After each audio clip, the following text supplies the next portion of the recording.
Today, I thought I'd share a little bit of info about champagne and the holidays. Champagne is a type of sparkling wine that comes from the Champagne region of northeastern France and is produced according to a strict series of rules.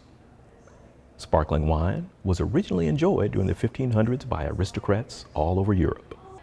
However, winemaker Dom Perignon developed a series of quality innovations toward the end of the 1600s that would help establish the Champagne region of France as a major producer of champagne, the sparkling wine. First, he established the use of corks rather than wood to seal wine bottles. This helped to improve the quality and maintain the sparkling fizz of the wine. Additionally, he used a netting of rope to help keep the cork secured to the bottle to prevent it from popping prematurely due to the pressure that builds up inside sparkling wine. Finally, he pioneered the use of thicker glass in sparkling wine bottles, which helped prevent them from exploding.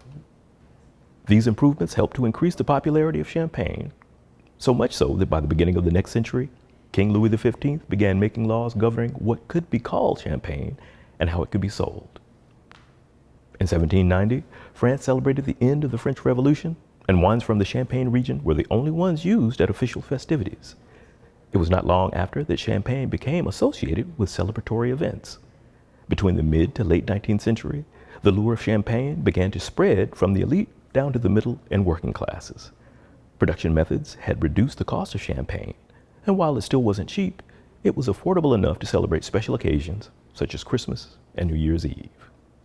So, just a little bit of info about champagne. For more information, please visit sunup.okstate.edu or food.okstate.edu. Happy holidays.